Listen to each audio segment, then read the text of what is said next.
पन्ना में भाजपा ने मनाया संविधान हत्या का काला दिवस। आपातकाल के 50 साल पर लोकतंत्र सेनानियों को किया सम्मानित। आज 25 जून को पूरे देश में जब आपातकाल के 50 साल पूरे होने पर लोकतंत्र के पक्षधर लोग लोकतंत्र दिवस के रूप में मना रहे हैं, वहीं भारतीय जनता पार्टी ने इसे संविधान हत्या का काला दिवस बताते हुए पन्ना जिले में विशेष कार्यक्रम का आयोजन किया। आपको बता दें कि यह कार्यक्रम लव कुश वाटिका पन्ना में आयोजित किया गया, जहां मुख्य वक्ता के रूप में पूर्व विधानसभा अध्यक्ष गिरीश गौतम शामिल हुए। कार्यक्रम की शुरुआत लोकतंत्र सेनानियों और उनके परिजन को शॉल और श्रीफल भेंट कर सम्मानित करने से हुई। मंच पर भाजपा जिलाध्यक्ष ब्रजेंद्र मिश्रा, पवई विधायक प्रहलाद लोधी और अन्य वरिष्ठ नेता मौजूद रहे। अपने संबोधन में गिरीश गौतम ने कहा कि 1975 में इंदिरा गांधी ने लोकतंत्र को रौंदते हुए हजारों लोगों को जेल में ठूंसा, प्रेस की आज़ादी खत्म कर दी थी और संविधान का दमन किया था। उन्होंने कहा कि आपातकाल देश के इतिहास का सबसे काला दौर था, जिसे आज की पीढ़ी को जानना चाहिए। इस अवसर पर लोकतंत्र सेनानी अवध चौबे ने अपने अनुभव साझा करते हुए कहा कि लोकतंत्र जेल की यातनाएं सही माने, लेकिन लोकतंत्र से समझौता नहीं किया। कार्यक्रम में वक्ताओं ने लोकतंत्र के महत्व पर बल देते हुए आने वाली पीढ़ी को सतर्क रहने की सलाह दी और इस दौरान मीसाबंदियों को विशेष तौर से सम्मानित किया गया।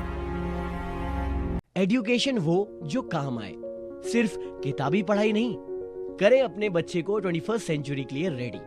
एजुकेशन मेंटोर्स एकेडमी स्कूल के साथ, जी हाँ से smart AI powered smart boards के साथ। आईआईटी जोधपुर के एलुमनाई की बनाई मैथ्स लैब, जो मैथ्स के डर को दूर भगाए। Language lab for better listening and speaking skills. Robotics and coding library के लिए कॉल करें 9713095710 और विजिट करें near BSNL office, Ajaygarh road, Panna. कैसे अनुभव थे आपको? आपातकाल देखा नहीं, आपातकाल को होगा। हाँ, अब उस समय का काल जो है वास्तव में उसको काल ही कहें तो वो है, क्योंकि किसी प्रकार की यानी घर में अपने बच्चों तक से लोग भयभीत रहते थे, कहीं ये कुछ नहीं बोल दे कि उसके कारण जेल जाना पड़े। ऐसी स्थिति थी बिल्कुल। लोग जो हैं आपस में एक दूसरे से हंस के बात नहीं कर सकते थे। आज की पीढ़ी के लिए क्या संदेश देंगे आप? आज की पीढ़ी के लिए यही संदेश है कि आप जो है सतर्क रहें और देश में पुनः इस प्रकार की स्थिति नहीं आए, इसके लिए हम समाज को जागृत करते रहें, स्वयं जागृत रहें। यही आज की पीढ़ी के लिए वो है। और आपातकाल की जो स्थिति थी उसको हम अपने बच्चों तक बताएं कि क्या कलंकित काल था वो। क्या नाम है? अवध चौबे। 50 साल बाद संविधान हत्या दिवस मनाने की क्या आवश्यकता पड़ी? नहीं, आवश्यकता इस बात के लिए है कि हमको याद करना चाहिए, और इसलिए और आवश्यकता हो गई कि जिनने संविधान की हत्या की, संविधान विरोधी काम किया, उसी संविधान की कॉपी लेकर के अम्बेडकर की फ़ोटो लिए घूम रहे हैं। इसलिए हमें जनता को बताने की आवश्यकता है कि संविधान की हत्या कब हुई, क्यों, किसने किया और कैसे हुआ, ये बताने की आवश्यकता है। जिसने किया वही सफाई देने पर उतारू हुए। तो सफाई कहाँ दे रहे हैं वो? सफाई देते तो हमारे राजीव गांधी जी लोकसभा में क्यों बोलते कि आपातकाल कोई बुरा नहीं था, या ये क्यों संविधान की कापियाँ क्यों फाड़ते हैं? सफाई देने का तो मतलब ये थोड़ी है कि संविधान की कापी फाड़ोगे आप लोकसभा के भीतर। और एक्स्ट्रा कॉन्स्टिट्यूशनल काम करने का काम कोई कर रहा तो कांग्रेस ही कर रही है। हमारी सोनिया गांधी जी क्या थी यूपी की सरकार में? क्या पावर था उनको? कैबिनेट की फाइलें कैसे जाया करती थी उनके यहाँ? उनको चेक करने का अधिकार किसने दिया था?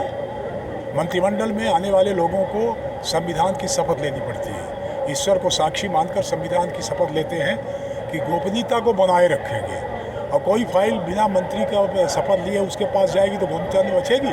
ये संविधान है, ये संविधान के सफाई देने वाले लोग हैं, ये संविधान की हत्या करने वाले ही लोग हैं। अब ये ज़रूर है कि चूँकि लोगों की समझ में आ गया कि संविधान की हत्या किसने की थी, इसलिए वो अम्बेडकर की फ़ोटो लेकर के घूमते हुए, संविधान की कॉपी लेकर के घूम रहे हैं। अम्बेडकर को चुनाव हराने का काम किसने किया था, ये तो पूछा जाना चाहिए ना उनसे।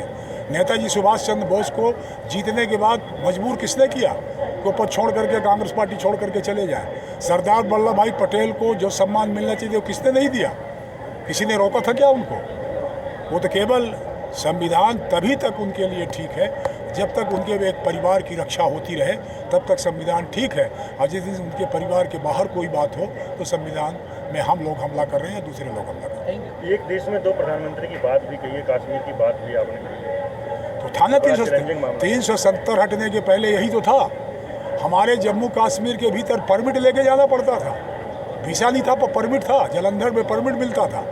और श्यामा प्रसाद मुखर्जी ने इसीलिए तो इस्तीफा दिया था मंत्रिमंडल से। क्या दिक्कत थी उनको मंत्रिमंडल में?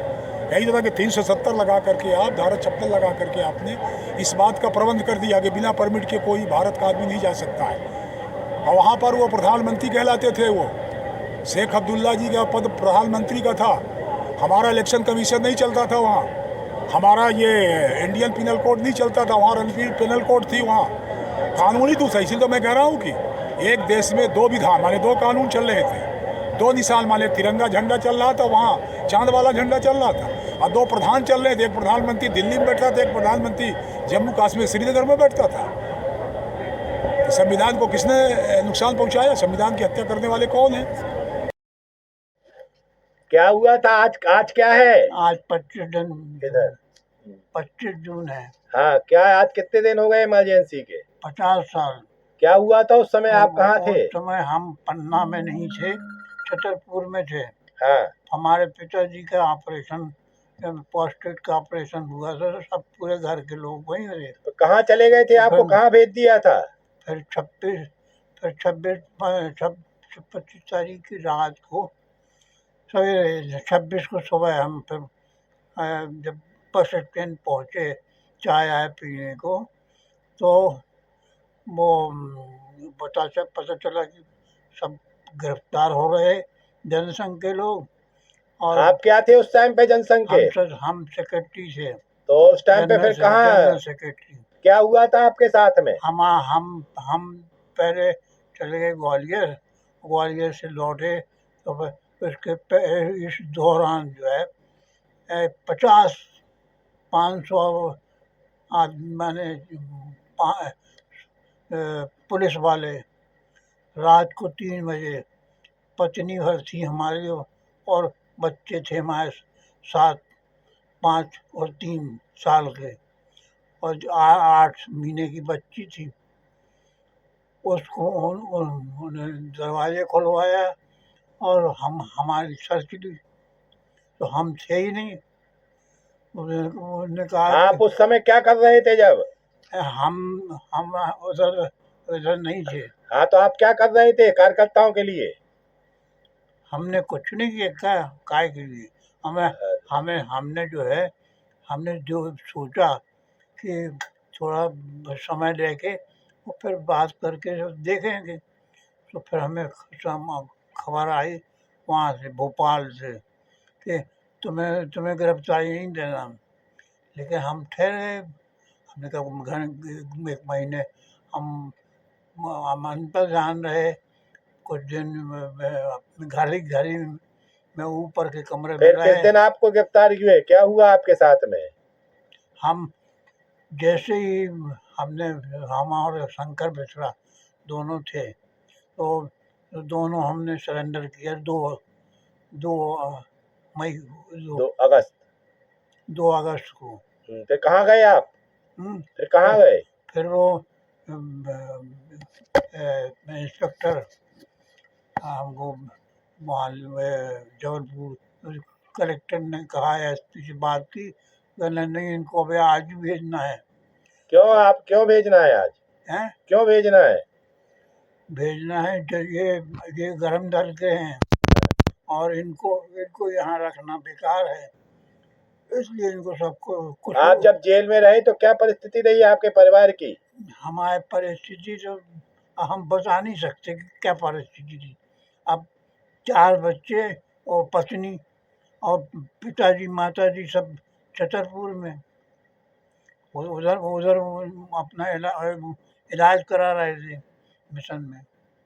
अब कोई यहाँ देखने वाला नहीं है, पूरा सब अभी कुछ कुछ हमारे सब सहयोगी थे, तो डॉक्टर प्रवीण जो है उनको देखते थे और उनके चेस्ट में गठान हो गई पत्नी के, और बस तब कौन था देखने वाला यहाँ पे? यहाँ पर भी कोई देखने वाला नहीं था, ना पड़ोस भी कोई एक दूसरे से कोई बात करता था। उस समय की स्थिति तो ऐसी थी कि अब क्या बताएं आपको। मैंने जो आपका नाम? हाँ? आपका नाम? शिव बिहारी श्रीवास्तव।